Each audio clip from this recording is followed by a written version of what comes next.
नमस्कार दोस्तों, एक बार फिर से आपका स्वागत है आपके अपने YouTube channel learn from home में।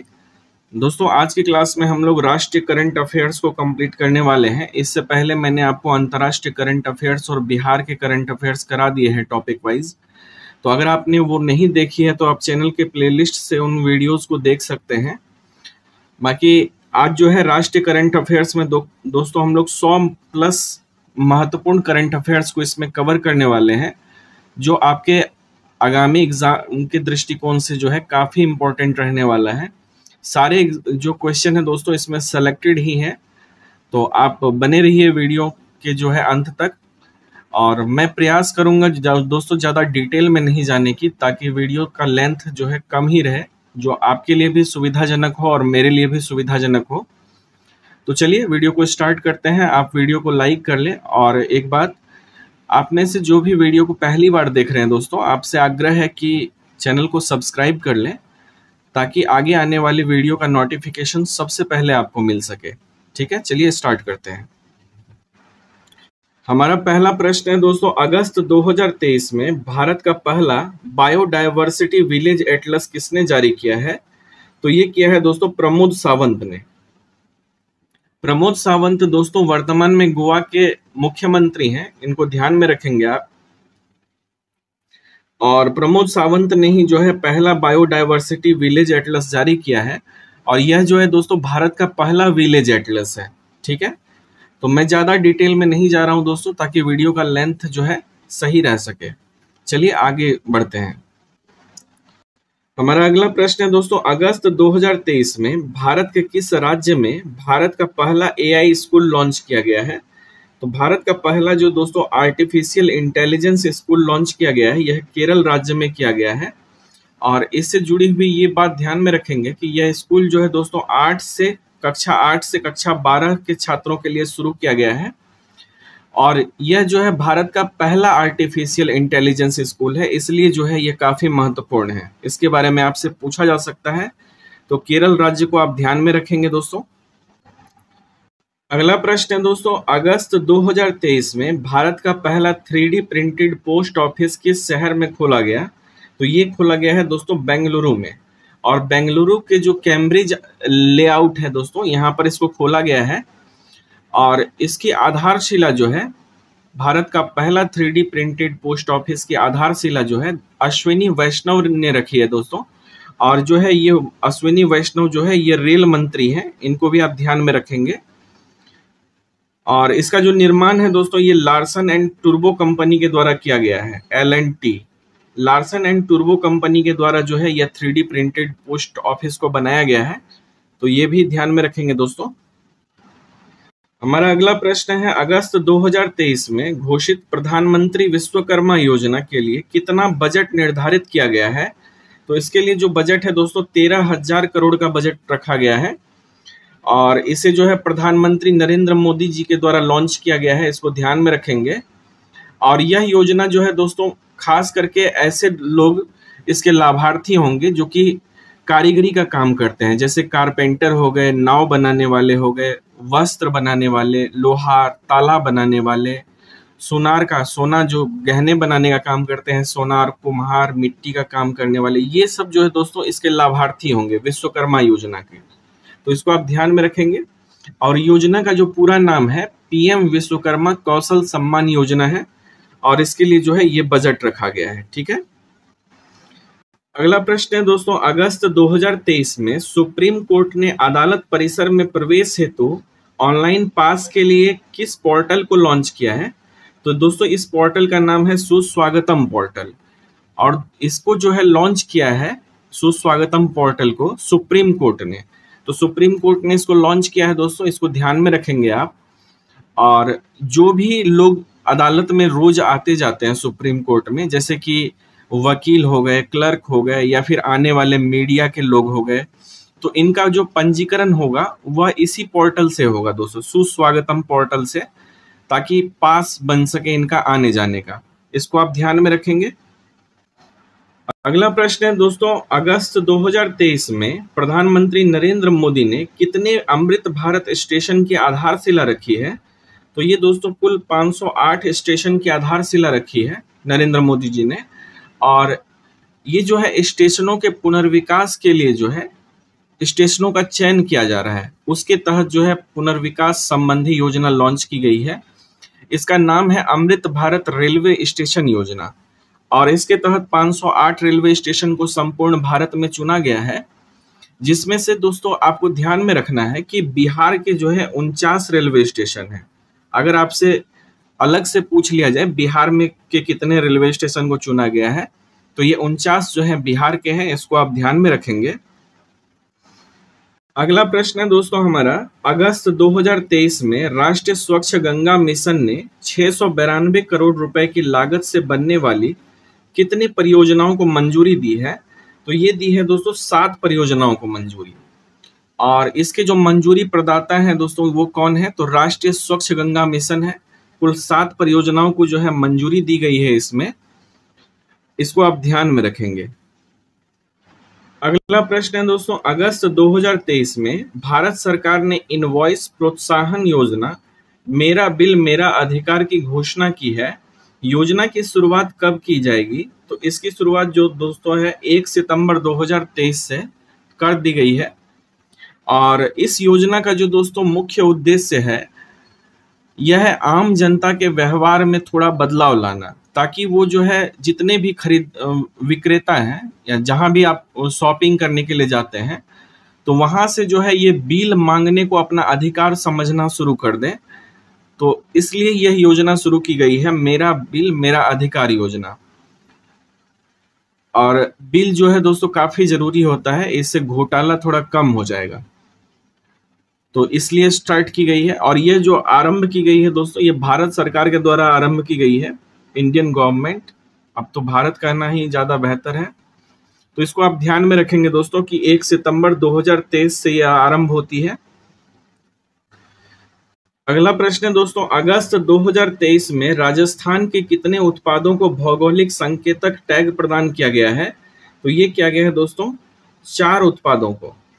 जीआई टैग जो होता है दोस्तों, ये ज्योग्राफिकल इंडिकेशन होता है, किसी खास स्थान से संबंध को जोड़ने के लिए यह टैग दिया जाता है। तो इसको जो है अगस्त 2023 में दिया गया था। अगला प्रश्न है दोस्तों, जुलाई 2023 में केंद्रीय गृह मंत्री एवं सहकारिता मंत्री अमित शाह के द्वारा वर्तमान चुनौतियों से निपटने के लिए कहां पर विमानन सुरक्षा नियंत्रण केंद्र अर्थात एविएशन सिक्योरिटी कंट्रोल सेंटर का उद्घाटन किया गया? तो ये किया गया है दोस्तों नई दिल्ली में। तो इसका उद्घाटन जो किया गया है दोस्तों केंद्रीय औद्योगिक सुरक्षा बल परिसर महिपाल नई दिल्ली में किया गया है, जो CISF का सेंटर है नई दिल्ली में, यहाँ किया गया है।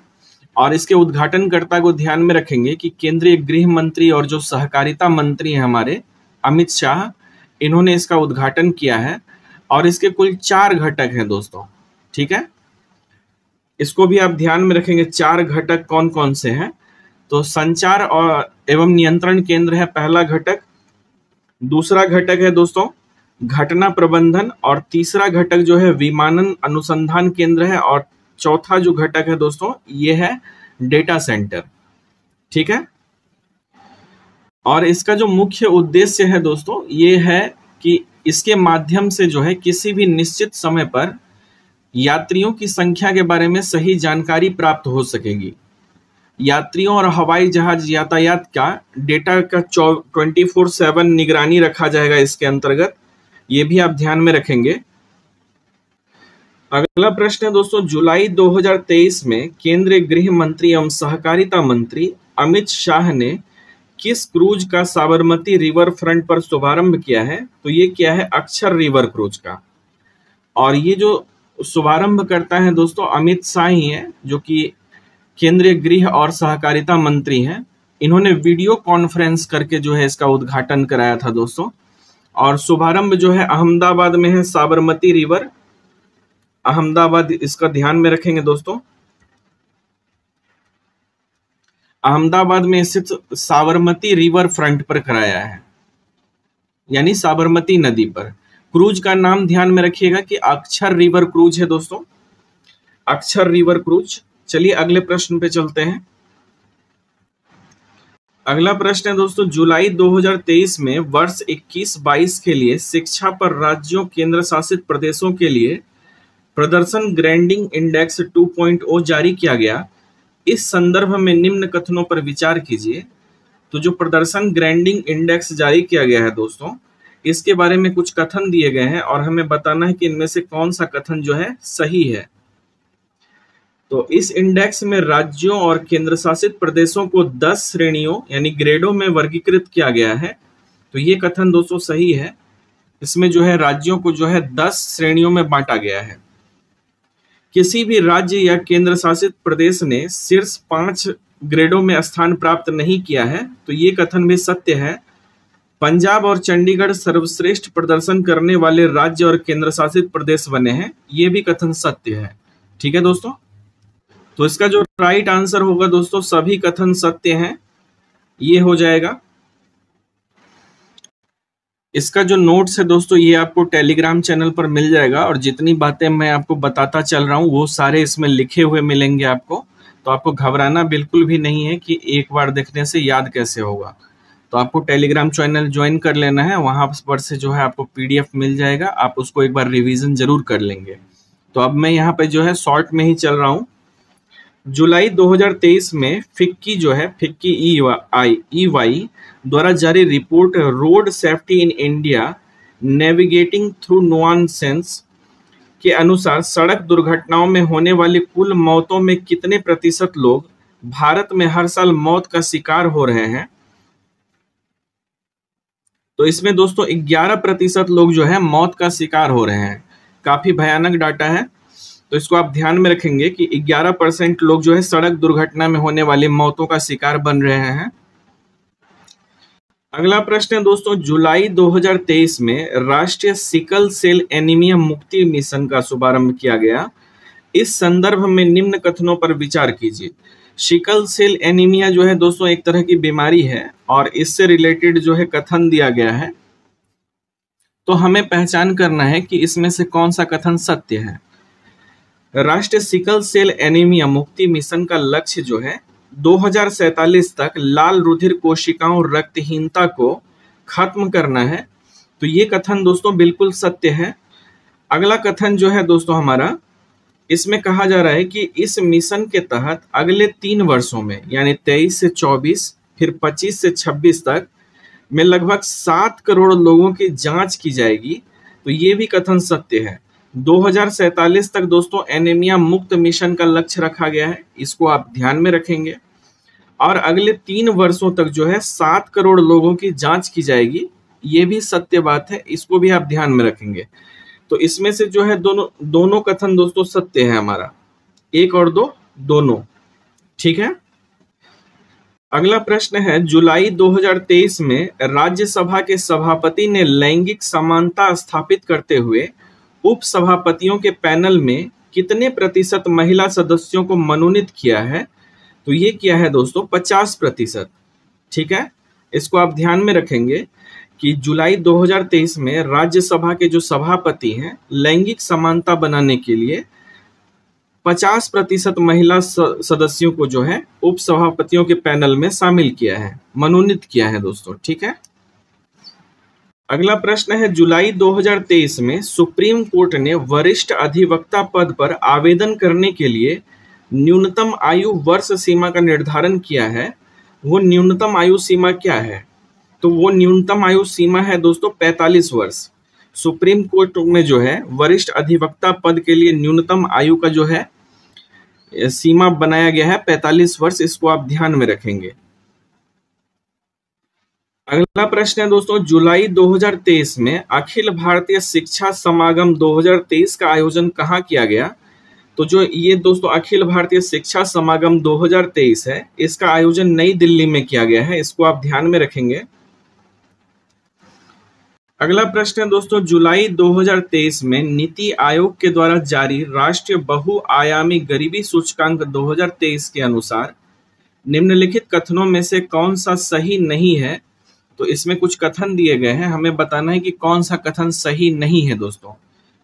किसके अनुसार? तो बहुआयामी गरीबी सूचकांक के अनुसार।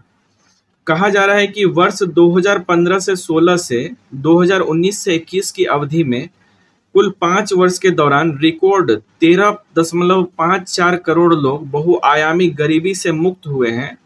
तो ये कथन जो है दोस्तों हमारा सही है।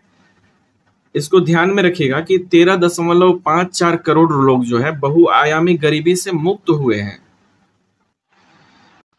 अगला है दोस्तों, गरीबों की संख्या में सर्वाधिक गिरावट उत्तर प्रदेश में दर्ज की गई, जहां 3.43 करोड़ लोग बहुआयामी गरीबी से मुक्त हुए हैं। तो ये भी बात सही है दोस्तों, गरीबों की संख्या में सर्वाधिक गिरावट जो है उत्तर प्रदेश में दर्ज की गई है। सबसे ज्यादा उत्तर प्रदेश में गरीबी दूर हुई है। यहाँ 3.43 करोड़ लोगों की जो है गरीबी दूर हुई है। अगला है कि भारत में बहुआयामी गरीबों की संख्या जो वर्ष 2015-16 में 24.85 से गिरकर 2019 से 21 में 14.96 हो गई। तो ये भी दोस्तों सही है।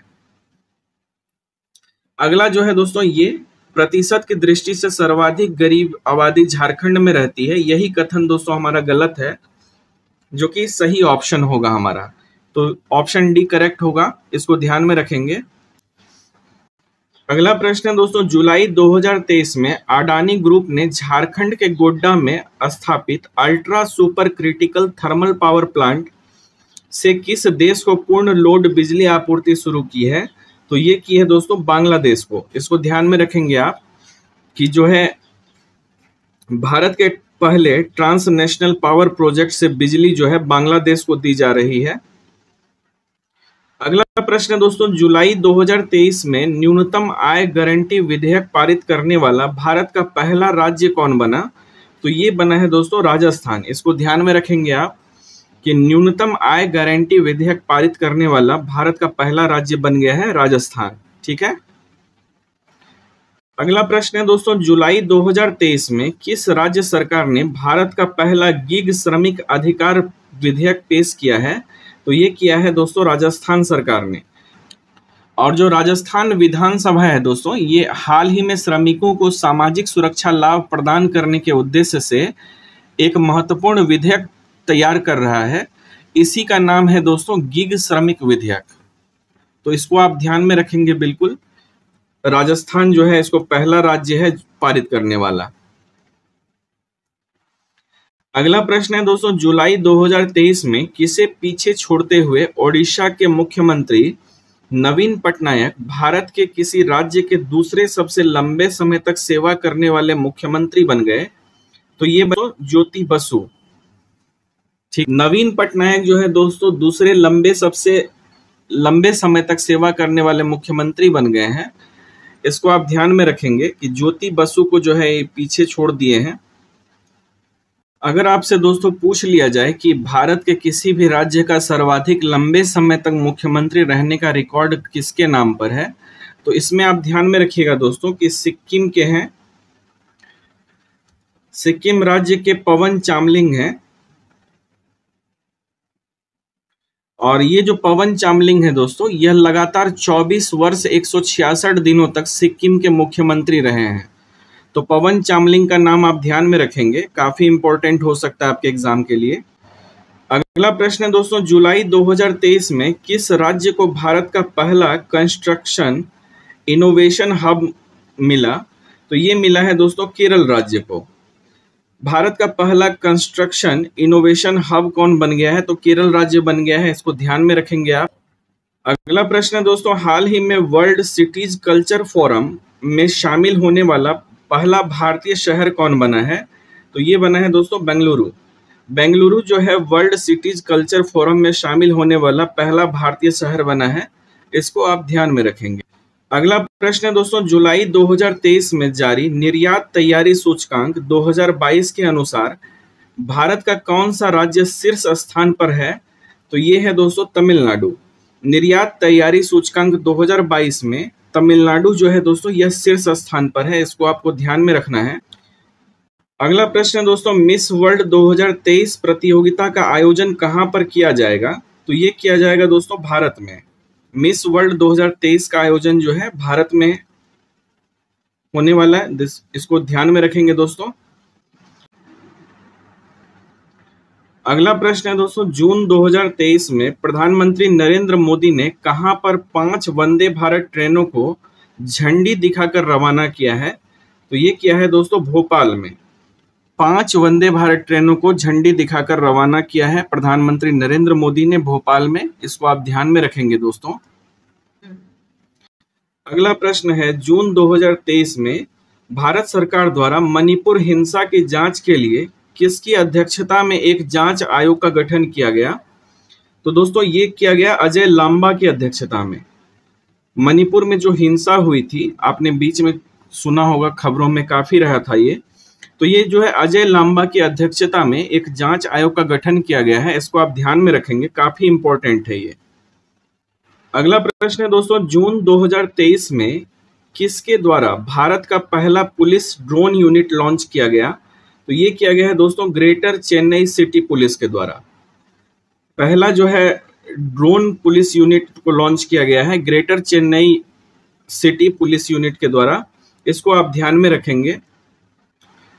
अगला प्रश्न है, जून 2023 में अमृत जनरेशन अभियान नए भारत के सपने का शुभारंभ किसके द्वारा किया गया? तो ये किया गया है दोस्तों मेटा और महिला एवं बाल विकास मंत्रालय के द्वारा। मेटा दोस्तों फेसबुक का नाम बदलकर मेटा हो गया है, इसको आप ध्यान में रखेंगे। और अमृत जनरेशन अभियान जो है नए भारत के सपने का शुभारंभ, इसका उद्घाटन जो है मेटा और महिला बाल विकास मंत्रालय के द्वारा संयुक्त रूप से किया गया है। इसको ध्यान में रखिएगा, ठीक है।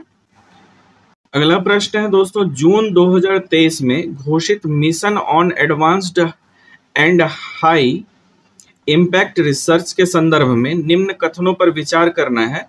बताना है कि इनमें से कौन सा कथन सही है दोस्तों, ठीक है। इस मिशन का नाम है mission on advanced and high impact research. चलिए देखते हैं कथनों को। तो पहला कथन है दोस्तों, इसे विद्युत क्षेत्र में उभरती प्रौद्योगिकियों का लाभ लेने के लिए शुरू किया जाएगा। तो ये कथन जो है दोस्तों सही है। दूसरा है, इसे ऊर्जा मंत्रालय, नवीन एवं नवीकरणीय ऊर्जा मंत्रालय और केंद्रीय सार्वजनिक क्षेत्र के उद्यमों के वित्तीय संसाधनों के पूल करके वित्त पोषित किया जाएगा। तो ये कथन भी सही है दोस्तों। इसे जो है ऊर्जा मंत्रालय, नवीन एवं नवीकरणीय ऊर्जा मंत्रालय और केंद्र सार्वजनिक क्षेत्र के उद्यमों के वित्तीय संसाधनों को पूल करके वित्त पोषित किया जाएगा, बिल्कुल सही है। तीसरा है दोस्तों, इस मिशन की अवधि 2023 से 24 से 2027 से 28 तक है। तो इसमें से जो है दोस्तों सभी कथन सत्य हैं, इसको ध्यान में रखेंगे आप। अगला प्रश्न है दोस्तों, जून 2023 में अंतर्राष्ट्रीय सौर गठबंधन ISA की अस्थायी समिति की 8वीं बैठक का आयोजन कहां पर किया गया? तो इसकी जो है 8वीं बैठक का आयोजन दोस्तों नई दिल्ली में किया गया। इसको ध्यान में रखेंगे। अंतर्राष्ट्रीय सौर गठबंधन का जो है 8वां सम्मेलन जो है नई दिल्ली में हुआ, भारत में। अगला प्रश्न है दोस्तों, जून 2023 में जारी NIRF इंडिया रैंकिंग 2023 के अनुसार किस शिक्षण संस्थान ने समग्र श्रेणी में शीर्ष स्थान प्राप्त किया है? तो ये क्या है दोस्तों, भारतीय प्रौद्योगिकी संस्थान मद्रास ने। जो NIRF इंडिया रैंकिंग जारी हुई 2023 की, इसमें जो है टॉप पर आने वाला रहा भारतीय प्रौद्योगिकी संस्थान मद्रास। इसको ध्यान में रखेंगे आप। अगला प्रश्न है दोस्तों, जून 2023 में पहले राष्ट्रीय प्रशिक्षण सम्मेलन का उद्घाटन किसने किया? तो ये किया है दोस्तों नरेंद्र मोदी ने। पहले राष्ट्रीय प्रशिक्षण सम्मेलन का उद्घाटन जो है नेशनल ट्रेनिंग कॉन्फ्रेंस का उद्घाटन नरेंद्र मोदी ने किया है। ये आपको ध्यान में रखना है। अगला प्रश्न है दोस्तों, जून 2023 में श्री वेंकटेश्वर स्वामी मंदिर का उद्घाटन कहां पर किया गया? तो जून 2023 का न्यूज है दोस्तों, जम्मू कश्मीर में श्री वेंकटेश्वर स्वामी मंदिर का उद्घाटन किया गया। इसको आप ध्यान में रखेंगे। अगला प्रश्न है दोस्तों, जून 2023 में भारत सरकार ने किस राज्य के लिए राज्यपाल की अध्यक्षता में एक शांति समिति का गठन किया? तो राज्यपाल की अध्यक्षता में एक शांति समिति का गठन जो है मणिपुर ने किया है।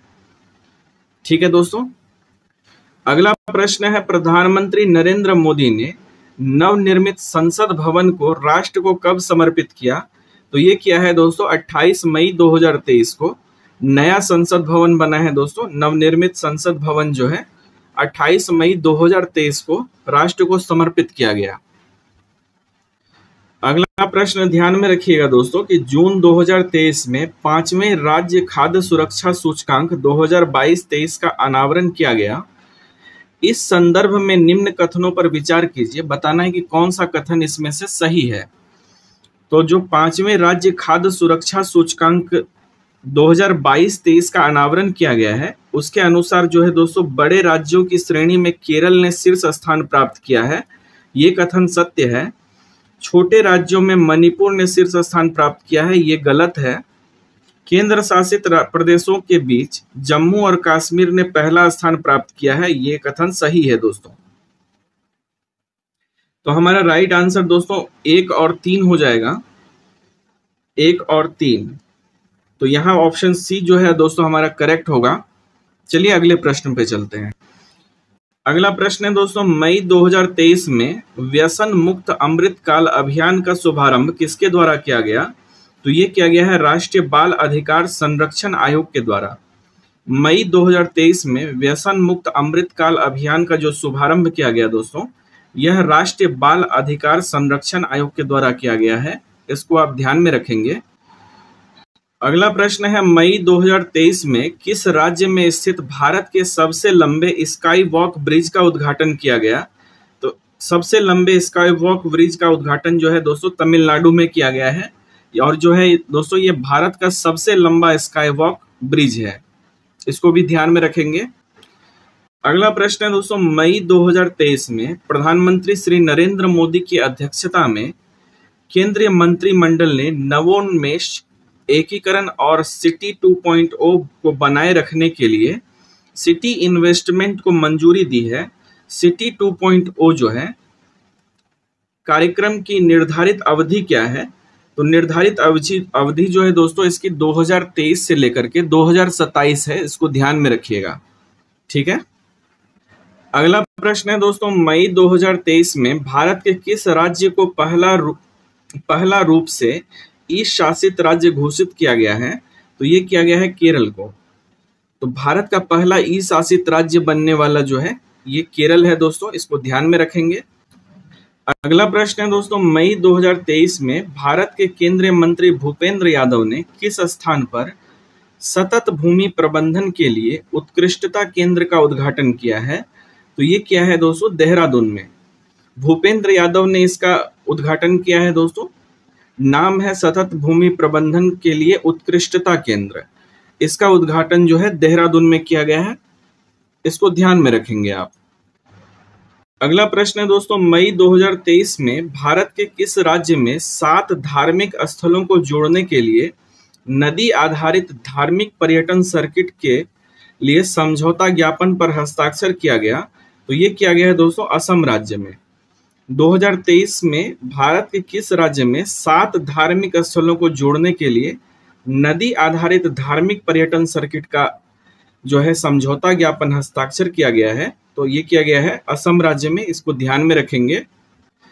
अगला प्रश्न है दोस्तों, मई 2023 में किस राज्य के केंद्रीय मंत्री भूपेंद्र यादव ने पश्मीना प्रमाणन केंद्र का उद्घाटन किया है? तो पश्मीना प्रमाणन केंद्र का उद्घाटन जो है भूपेंद्र यादव ने उत्तराखंड में किया है। ये उत्तराखंड के केंद्रीय मंत्री हैं दोस्तों, ठीक है। इसको ध्यान में रखेंगे। अगला प्रश्न है, मई 2023 में हेलीकॉप्टरों के लिए एशिया का पहला परफॉर्मेंस बेस्ड नेविगेशन का प्रदर्शन किस देश में किया गया था और किस देश में किया गया है? तो ये किया गया है दोस्तों भारत में। हेलीकॉप्टरों के लिए एशिया का पहला परफॉर्मेंस बेस्ड नेविगेशन का प्रदर्शन जो है भारत में किया गया है। इसको ध्यान में रखेंगे आप। अगला प्रश्न है, मई 2023 में भारतीय खाद्य सुरक्षा और मानक प्राधिकरण FSSAI के लिए राष्ट्रीय प्रशिक्षण केंद्र का उद्घाटन कहां पर किया गया? तो ये किया गया है दोस्तों गाजियाबाद में। गाजियाबाद में जो है भारतीय खाद्य सुरक्षा और मानक प्राधिकरण के लिए राष्ट्रीय प्रशिक्षण केंद्र का उद्घाटन किया गया है। इसको आप ध्यान में रखेंगे। अगला प्रश्न है दोस्तों, हाल ही में चलने के अधिकार यानी कि राइट टू वॉक को लागू करने वाला पहला राज्य कौन बना है? तो ये बना है दोस्तों पंजाब। चलने का अधिकार को जो है लागू करने वाला पहला राज्य बन गया है पंजाब, इसको ध्यान में रखेंगे आप। अगला प्रश्न है दोस्तों, मई 2023 में कौन सा राज्य महात्मा गांधी ग्रामीण रोजगार गारंटी योजना के अंतर्गत श्रमिकों के लिए कल्याण कोष शुरू करने वाला भारत का पहला राज्य बना है? तो ये बना है दोस्तों अपना केरल। तो केरल राज्य जो है दोस्तों महात्मा गांधी ग्रामीण रोजगार गारंटी योजना के अंतर्गत श्रमिकों के लिए कल्याण कोष शुरू करने वाला भारत का पहला राज्य बन गया है। तो इसको ध्यान में रखेंगे आप, ठीक है। अगला प्रश्न है, राष्ट्रीय ताप विद्युत निगम और nuclear power corporation of India limited द्वारा संयुक्त उद्यम के अंतर्गत कितने न्यूक्लियर पावर प्लांट स्थापित किए जाएंगे? तो ये किए जाएंगे दोस्तों 2 पावर प्लांट। राष्ट्रीय विद्युत ताप निगम और nuclear power corporation of India limited के द्वारा दोस्तों संयुक्त रूप से जो है 2 न्यूक्लियर पावर प्लांट स्थापित किए जाएंगे, इसको भी आप ध्यान में रखेंगे। अगला प्रश्न है, मई 2023 में सीबीआई ने किस पनबिजली परियोजना से जुड़े भ्रष्टाचार के मामले में कई स्थानों पर छापेमारी की है? तो ये दोस्तों घटना है कीरू पनबिजली परियोजना से जुड़ी हुई। तो कीरू पनबिजली परियोजना के मामले में, इससे जुड़े हुए भ्रष्टाचार के मामले में कई स्थानों पर जो है छापेमारी हुई है सीबीआई के द्वारा। अगला प्रश्न है दोस्तों, कर्नाटक विधानसभा 2023 में किस पार्टी को सर्वाधिक सीटें प्राप्त हुई है? तो कर्नाटक में जो है दोस्तों ये इंडियन नेशनल कांग्रेस है, इसको सबसे अधिक सीटें प्राप्त हुई है। अगला प्रश्न है, अप्रैल 2023 में सौराष्ट्र तमिल संगमम का आयोजन कहां पर किया गया? ये किया गया दोस्तों गुजरात राज्य में। सौराष्ट्र तमिल संगमम का आयोजन जो है गुजरात में किया गया है दोस्तों, इसको ध्यान में रखेंगे आप। अगला प्रश्न है, अप्रैल 2023 में संगठन से समृद्धि किसी ग्रामीण महिला को पीछे नहीं छोड़ना अभियान किसके द्वारा शुभारंभ किया गया? तो ये किया गया है दोस्तों दीनदयाल अंत्योदय योजना राष्ट्रीय ग्रामीण आजीविका मिशन के द्वारा। यह है संगठन से समृद्धि किसी ग्रामीण महिला को पीछे नहीं छोड़ना, ये अभियान जो है शुरू किया गया है दीनदयाल अंत्योदय योजना राष्ट्रीय ग्रामीण और आजीविका मिशन के द्वारा, इसको भी आप ध्यान में रखेंगे दोस्तों, ठीक है। अगला प्रश्न है, अप्रैल 2023 में केंद्रीय गृह एवं सहकारिता मंत्री अमित शाह ने वाइब्रेंट विलेज प्रोग्राम का शुभारंभ कहां पर किया है? तो ये किया गया है दोस्तों किबिथु अरुणाचल प्रदेश में। वाइब्रेंट विलेज प्रोग्राम का जो शुभारंभ हुआ है यह किबिथु अरुणाचल प्रदेश में हुआ है दोस्तों। और याद रखिएगा कि किबिथु जो है अरुणाचल प्रदेश अपने भारत का जो है सबसे पूर्वी सीमा पर स्थित राज्य है। अगला प्रश्न है दोस्तों, अप्रैल 2023 में भारत निर्वाचन आयोग ने किस नए दल को राष्ट्रीय दल का दर्जा प्रदान किया है? तो ये क्या है दोस्तों, राष्ट्रीय दल का दर्जा प्राप्त हो गया है आम आदमी पार्टी को, अरविंद केजरीवाल की पार्टी है। अप्रैल 2023 में जो है भारत निर्वाचन आयोग के द्वारा इसे राष्ट्रीय दल का दर्जा प्राप्त हो गया है, इसको ध्यान में रखेंगे आप। अगला प्रश्न है दोस्तों, अप्रैल 2023 में जारी किए गए राज्य ऊर्जा दक्षता सूचकांक 2021-22 में शीर्ष स्थान किस राज्य ने प्राप्त किया है? तो ये किया है दोस्तों कर्नाटक राज्य ने। राज्य ऊर्जा दक्षता सूचकांक 2021-22 में कर्नाटक जो है यह शीर्ष स्थान पर रहा है, इसको ध्यान में रखेंगे दोस्तों। अगला प्रश्न है, अप्रैल 2023 में इंडिया जस्टिस रिपोर्ट 2023 जारी की गई। इस रिपोर्ट में बड़े राज्यों की श्रेणी में शीर्ष स्थान किस राज्य ने प्राप्त किया है?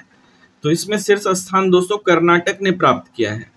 इंडिया जस्टिस रिपोर्ट में 2023 में जारी किया गया जो, इसमें बड़े राज्यों की श्रेणी में कर्नाटक पहले स्थान पर रहा है दोस्तों, इसको ध्यान में रखेंगे आप। अगला प्रश्न है, मार्च 2023 में जारी नागालैंड विधानसभा चुनाव परिणामों में सबसे अधिक सीटें किस दल ने प्राप्त की है? तो ये दल है दोस्तों नेशनल डेमोक्रेटिक प्रोग्रेसिव पार्टी, इसको ध्यान में रखेंगे आप। नागालैंड की पार्टी है।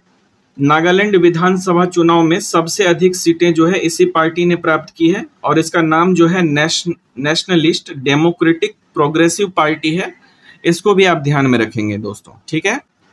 अगला प्रश्न है मार्च 2023 में मेघालय राज्य के विधानसभा चुनाव परिणाम जारी किए गए। इस चुनाव में सबसे अधिक सीटें किस दल को प्राप्त हुई है? तो मेघालय में जो चुनाव हुए दोस्तों, मेघालय राज्य में, इसमें सबसे अधिक सीट जो है नेशनल पीपुल्स पार्टी ने जीती है। नेशनल पीपुल्स पार्टी है मेघालय की, इसको ध्यान में रखेंगे आप। अगला प्रश्न है दोस्तों, मार्च 2023 में नई दिल्ली में रायसीना डायलॉग का आयोजन किया गया। इस सम्मेलन में मुख्य अतिथि कौन थे या थी? तो इसमें जो है जॉर्जिया मेलोनी जो है यह मुख्य अतिथि थी। रायसीना डायलॉग का आयोजन मार्च 2023 में किया गया दोस्तों दिल्ली में, और इसमें मुख्य अतिथि थी जॉर्जिया मेलोनी। इनको आप ध्यान में रखेंगे, काफी इंपॉर्टेंट है। अगला प्रश्न है दोस्तों, मार्च 2023 में त्रिपुरा विधानसभा के चुनाव परिणाम जारी किए गए। इस विधानसभा चुनाव में भारतीय जनता पार्टी ने कितनी सीटों पर विजय प्राप्त की? तो त्रिपुरा में जो चुनाव हुआ है दोस्तों, त्रिपुरा विधानसभा चुनाव, इसमें भारतीय जनता पार्टी यानी कि बीजेपी को 32 सीटें प्राप्त हुई है। इसको ध्यान में रखेंगे आप। अगला प्रश्न है दोस्तों, मार्च 2023 में उच्चतम न्यायालय द्वारा दिए गए निर्णय के अनुसार मुख्य निर्वाचन आयुक्त एवं अन्य निर्वाचन आयुक्तों की नियुक्ति के लिए गठित समिति में कौन शामिल नहीं होगा? तो इसमें से दोस्तों गृह मंत्री जो है यह शामिल नहीं होगा। ठीक है, उच्चतम न्यायालय द्वारा जो है निर्णय के अनुसार मुख्य निर्वाचन आयुक्त और अन्य निर्वाचन आयुक्त का नियुक्ति के लिए जो समिति बनेगी उसमें गृह मंत्री शामिल नहीं होंगे, ये आप ध्यान में रखेंगे। अगला प्रश्न है दोस्तों, मार्च 2023 में प्रधानमंत्री नरेंद्र मोदी ने कहां पर विश्व का सबसे लंबा रेलवे प्लेटफॉर्म का उद्घाटन किया है? तो ये किया है दोस्तों हुबली धारवाड़ में। इसको ध्यान में रखेंगे दोस्तों। हुबली धारवाड़ में जो है प्रधानमंत्री नरेंद्र मोदी ने विश्व के सबसे लंबे प्लेटफॉर्म का उद्घाटन किया है। इससे पहले जो है गोरखपुर था सबसे लंबा प्लेटफॉर्म, लेकिन अब जो है ये हुबली धारवाड़ है। और इस प्लेटफॉर्म की लंबाई भी आप ध्यान में रखिएगा दोस्तों, 1507 मीटर लंबी है ये प्लेटफॉर्म जिसका उद्घाटन किया गया है। इससे पहले जो गोरखपुर थी दोस्तों, गोरखपुर का जो लंबाई था ये था 1366.33 मीटर। ठीक है, तो इसको भी ध्यान में रखेंगे आप। अगला प्रश्न है दोस्तों, मार्च 2023 में यूरोपीय आयोग ने किस भारतीय उत्पाद को संरक्षित भौगोलिक संकेतक यानी पीजीआई का दर्जा प्रदान किया है? तो ये किया है दोस्तों कांगड़ा चाय को। यूरोपीय आयोग ने जो है कांगड़ा चाय को संरक्षित भौगोलिक संकेतक का दर्जा प्रदान किया है। इसको ध्यान में रखेंगे, कांगड़ा चाय काफी इंपॉर्टेंट है दोस्तों। अगला प्रश्न है दोस्तों, 31 मार्च 2023 को कुल कितने उत्पादों को जीआई टैग प्रदान किया गया है? तो ये किया गया है 33 उत्पादों को दिया गया है दोस्तों। ठीक है, इसको ध्यान में रखेंगे और इसकी पूरी लिस्ट जो है इसमें इंक्लूड रहेगी। आप टेंशन ना लें, टेलीग्राम ज्वाइन करें, वहां पर आपको पीडीएफ मिल जाएगा दोस्तों समय से। ठीक है, अगला प्रश्न है दोस्तों, फरवरी 2023 में क्षेत्रीय भाषा के में जो है निर्णय प्रकाशित करने वाला देश का पहला उच्च न्यायालय कौन बन गया है? तो क्षेत्रीय भाषा में निर्णय प्रकाशित करने वाला जो है पहला उच्च न्यायालय बन गया है केरल उच्च न्यायालय। इसको ध्यान में रखेंगे आप, केरल उच्च न्यायालय को। अगला प्रश्न है दोस्तों, जनवरी 2023 में भारत का पहला संविधान साक्षर जिला किसे घोषित किया गया है? तो ये किया गया है दोस्तों कोल्लम का। कोल्लम जो है दोस्तों केरल का जिला है और इसे जो है जनवरी 2023 में भारत का पहला संविधान साक्षर जिला घोषित किया गया है। इसको ध्यान में रखेंगे आप, काफी इंपॉर्टेंट क्वेश्चन है। अगला प्रश्न है दोस्तों, जनवरी 2023 में देश का पहला पूर्ण डिजिटल बैंकिंग राज्य किसे घोषित किया गया है? तो ये किया गया है केरल को। तो केरल जो है दोस्तों पहला पूर्ण डिजिटल बैंकिंग राज्य घोषित हो गया है। इसको ध्यान में रखेंगे। अगला प्रश्न है दोस्तों, जनवरी 2023 में कौन सा जिला 5G तकनीक लागू करने वाला देश का पहला आकांक्षी जिला बन गया है? तो ये बना है दोस्तों विदिशा। विदिशा जो है 5G तकनीक लागू करने वाला देश का पहला आकांक्षी जिला बन गया है। इसको ध्यान में रखेंगे दोस्तों आप। अगला प्रश्न है, जनवरी 2023 में कौन सा जिला अपने सभी जनजातीय लोगों को बुनियादी दस्तावेज प्रदान करने वाला देश का पहला जिला बना है? तो ये बना है दोस्तों वायनाड। वायनाड जो है दोस्तों यह क्या बन गया है, तो जनजातीय लोगों को बुनियादी दस्तावेज प्रदान करने वाला देश का पहला जिला बना है। इसको ध्यान में रखेंगे दोस्तों। अगला प्रश्न है, जनवरी 2023 में 26वें राष्ट्रीय युवा महोत्सव का आयोजन कहाँ किया गया? तो ये किया गया दोस्तों हुबली कर्नाटक में। 26वें राष्ट्रीय युवा महोत्सव का जो आयोजन है दोस्तों ये हुबली कर्नाटक में किया गया है, इसको ध्यान में रखेंगे आप। अगला प्रश्न है, किस देश के राष्ट्रपति को गणतंत्र दिवस समारोह 2023 के अवसर पर मुख्य अतिथि के रूप में आमंत्रित किया गया है? तो ये है दोस्तों मिस्र के राष्ट्रपति। इनको जो है गणतंत्र दिवस समारोह के अवसर पर जो है आमंत्रित किया गया है भारत में।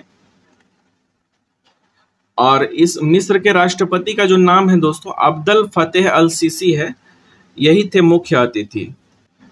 अगला प्रश्न है, जनवरी 2023 में प्रधानमंत्री नरेंद्र मोदी ने कहां पर विश्व के सबसे लंबे रिवर क्रूज एमवी गंगा विलास को झंडी दिखाकर रवाना किया?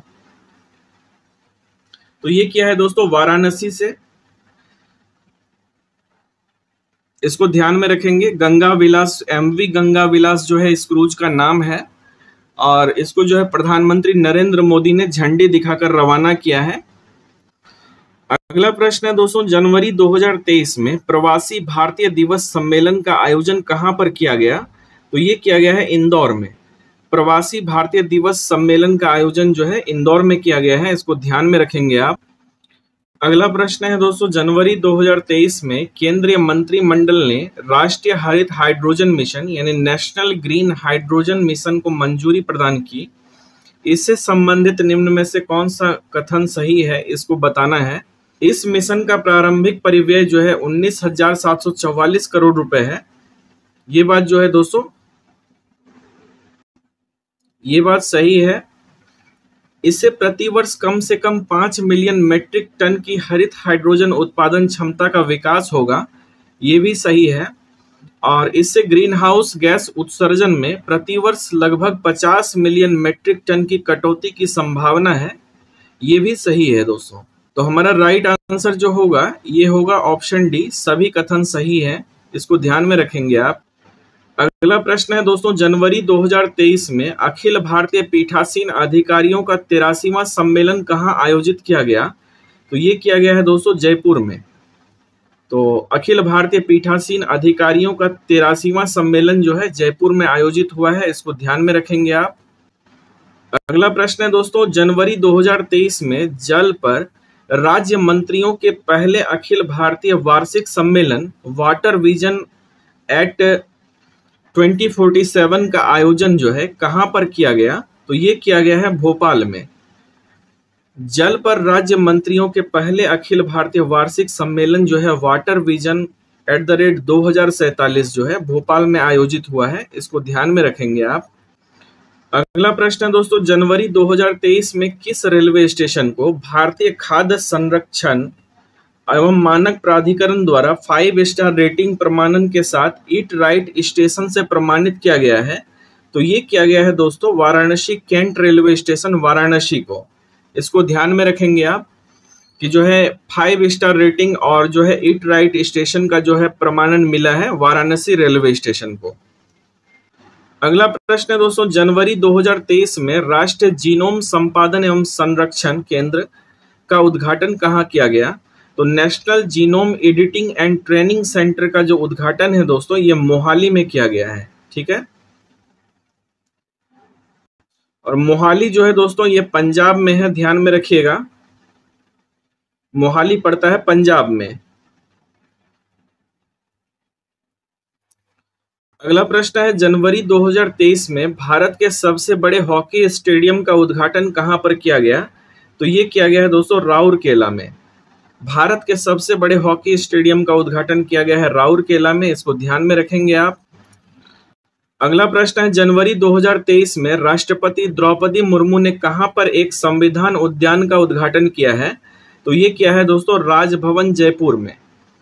राष्ट्रपति द्रौपदी मुर्मू ने एक संविधान उद्यान का उद्घाटन किया है राजभवन जयपुर में, इसको ध्यान में रखेंगे। अगला प्रश्न है, जनवरी 2023 में भारत की पहली हरित हाइड्रोजन मिश्रण परियोजना किसके द्वारा प्रारंभ की गई? तो ये की गई है दोस्तों एनटीपीसी के द्वारा। पहली जो है हरित हाइड्रोजन मिश्रण परियोजना एनटीपीसी के द्वारा शुरू की गई, इसको ध्यान में रखेंगे। अगला प्रश्न है दोस्तों, दिसंबर 2022 में केंद्रीय गृह मंत्री अमित शाह ने कर्नाटक के किस स्थान पर दुग्ध प्रसंस्करण हेतु मेगा डेयरी का उद्घाटन किया है? तो ये किया है दोस्तों मांड्या में। अमित शाह ने कर्नाटक के मांड्या में जो है दुग्ध प्रसंस्करण हेतु मेगा डेयरी का उद्घाटन किया है, इसको ध्यान में रखेंगे आप। अगला प्रश्न है, दिसंबर 2022 में प्रधानमंत्री नरेंद्र मोदी ने वीडियो कॉन्फ्रेंसिंग के माध्यम से वंदे भारत एक्सप्रेस को हरी झंडी दिखाकर रवाना किया, जो कि यह जोड़ेगी, किसको जोड़ेगी दोस्तों? तो हावड़ा को न्यू जलपाईगुड़ी से जोड़ेगी, इसको ध्यान में रखेंगे। अगला प्रश्न है दोस्तों, दिसंबर 2022 में राष्ट्रीय गंगा परिषद की कौन सी बैठक आयोजित की गई? तो ये की गई है दोस्तों दूसरी बैठक। दिसंबर 2022 में जो है राष्ट्रीय गंगा परिषद की दूसरी बैठक का आयोजन किया गया है, इसको ध्यान में रखिएगा। अगला प्रश्न है दोस्तों, दिसंबर 2022 में सड़क परिवहन और राजमार्ग मंत्रालय द्वारा जारी वार्षिक रिपोर्ट जो है भारत में सड़क दुर्घटनाएं 2021 के अनुसार वर्ष 2021 में सड़क दुर्घटनाओं में जान गंवाने वाले लोगों की कुल संख्या कितनी है? तो ये संख्या बहुत ज्यादा है दोस्तों, 1,53,972 है, इसको ध्यान में रखिएगा। अगला प्रश्न है दोस्तों, दिसंबर 2022 में प्रधानमंत्री की आर्थिक सलाहकार परिषद द्वारा जारी सामाजिक प्रगति सूचकांक के संबंध में विचार करना है, तो इसमें कौन सा कथन सही है? तो पहला कथन है दोस्तों, पुडुचेरी, लक्षद्वीप और गोवा सामाजिक प्रगति सूचकांक में श्रेष्ठ प्रदर्शन करने वाले राज्य केंद्र शासित प्रदेश हैं, ये कथन सही है। झारखंड और बिहार जो है दोस्तों इसमें सबसे खराब प्रदर्शन करने वाले राज्य हैं, ये भी कथन सही है। जिलों की श्रेणी में आइजोल मिजोरम का और सीलोन हिमाचल प्रदेश और शिमला जो है हिमाचल प्रदेश का सामाजिक प्रगति के मामले में अच्छा प्रदर्शन करने वाले 3 जिले हैं, ये भी सही है दोस्तों। और चौथा जो है राज्यों एवं जिलों के लिए जारी इस सामाजिक प्रगति सूचकांक में कुल 36 जिलों, केंद्र शासित प्रदेशों की तथा कुल 707 जिलों को शामिल किया गया है, तो इसमें से दोस्तों सभी कथन सही हैं, ये बात आप ध्यान में रखिएगा। अगला प्रश्न है दोस्तों, दिसंबर 2022 में 9वीं विश्व आयुर्वेद कांग्रेस और आरोग्य एक्सपो 2022 का आयोजन कहाँ किया गया? तो इसमें से पणजी में जो है दोस्तों इसका आयोजन किया गया है, विश्व आयुर्वेद कांग्रेस और आरोग्य एक्सपो 2022 का। तो पणजी का नाम ध्यान में रखिएगा, ये गोवा की राजधानी है दोस्तों। अगला प्रश्न है, हाल ही में संपन्न गुजरात विधानसभा चुनाव 2022 में भारतीय जनता पार्टी को कुल कितनी सीटें प्राप्त हुई है? तो कुल 156 सीट प्राप्त हुई है दोस्तों। गुजरात विधानसभा चुनाव 2022 में बीजेपी को जो है 156 वोट मिले हैं, 156 सीट मिली है, ध्यान में रखिएगा। अगला प्रश्न है, दिसंबर 2022 में किस राज्य के गमछा को भौगोलिक सांकेतिक टैग प्रदान किया गया है? तो ये किया गया है दोस्तों असम के गमछा को, ठीक है। अगला प्रश्न है, दिसंबर 2022 में अरुणाचल प्रदेश के किस जिले में भारत और चीन के सैनिकों के बीच हिंसक झड़प हुई थी? तो ये हुई थी दोस्तों तवांग में, भारत और चीन के सैनिकों के बीच में हिंसक झड़प हुई थी, इसको ध्यान में रखना है, तवांग में हुई थी। अगला प्रश्न है दोस्तों, नवंबर 2022 में 41वां भारत अंतर्राष्ट्रीय व्यापार मेला नई दिल्ली के प्रगति मैदान में आयोजित किया गया, इस मेला का फोकस राज्य कौन सा था? तो ये था दोस्तों उत्तर प्रदेश और केरल। जो अंतर्राष्ट्रीय व्यापार मेला आयोजित किया गया नई दिल्ली के प्रगति मैदान में, इसमें उत्तर प्रदेश और केरल जो था ये फोकस राज्य था दोस्तों, इसको ध्यान में रखिएगा। अगला प्रश्न है, नवंबर 2022 में प्रधानमंत्री नरेंद्र मोदी ने श्री नाड प्रभु कोम्पेगौड़ा की कांस्य प्रतिमा का अनावरण कहाँ किया है? तो ये किया है दोस्तों बेंगलुरु में। बेंगलुरु में जो है श्री नाड प्रभु कोम्पेगौड़ा की कांस्य प्रतिमा का अनावरण किया गया है, इसको ध्यान में रखिएगा। अगला प्रश्न है दोस्तों, हाल ही में काशी तमिल संगमम का आयोजन कहाँ किया गया? तो ये किया गया है बनारस हिंदू विश्वविद्यालय वाराणसी में, काशी तमिल संगमम का आयोजन, ठीक है। अगला प्रश्न है दोस्तों, नवंबर 2022 में तमिलनाडु में भारत के पहले मल्टी मॉडल लॉजिस्टिक पार्क के लिए कार्य का आवंटन किया गया। इसे बनाने का प्रोजेक्ट किसे आवंटित किया गया? तो ये किया गया है दोस्तों रिलायंस इंडस्ट्रीज लिमिटेड को। ठीक है। अगला प्रश्न है, नवंबर 2022 में किस मंत्रालय ने देश का पहला हरित पत्तन और पोत परिवहन के लिए राष्ट्रीय उत्कृष्टता केंद्र का शुभारंभ किया? तो ये किया है दोस्तों पत्तन, पोत परिवहन और जलमार्ग मंत्रालय ने। राष्ट्रीय उत्कृष्टता केंद्र का जो है पत्तन और पोत के लिए पत्तन, पोत परिवहन और जलमार्ग मंत्रालय ने किया है। इसको ध्यान में रखिएगा दोस्तों। अगला प्रश्न है, नवंबर 2022 में 18वें अंतर्राष्ट्रीय टेलीमेडिसिन सम्मेलन का आयोजन कहाँ किया गया? तो ये किया गया है दोस्तों कोच्चि, केरल में। 18वां अंतर्राष्ट्रीय टेलीमेडिसिन सम्मेलन जो है केरल कोच्चि में हुआ। तो ये थी दोस्तों हमारी करंट अफेयर्स की जो है दूसरी श्रृंखला की अगली क्लास, और इसमें हमने जो है राष्ट्रीय करंट अफेयर्स में जो भी इम्पोर्टेंट क्वेश्चन बनते थे वो मैंने आपको करा दिया है। अगर आप यहाँ तक पहुँच गए हैं तो कॉन्ग्रेचुलेशंस, आपने इसको पूरी तरह से कंप्लीट कर लिया है। और दोस्तों इन्हीं 3% स्टूडेंट के लिए मैं इतना ज़्यादा मेहनत करता हूँ, आपके लिए क्लास लाता हूँ। तो क्लास को जो है अगर आपने पूरा देखा है तो बताएंगे आप कमेंट में कि क्लास कैसी लगी आपको, और चैनल को सब्सक्राइब, वीडियो को लाइक ज़रूर करें। इससे मुझे मोटिवेशन मिलता है आपके लिए नई नई क्लास लाने का। तो ठीक है दोस्तों, अगली क्लास में मिलते हैं बहुत जल्द। तब तक के लिए अपना ख्याल रखें, अपनों का ख्याल रखें। जय हिंद।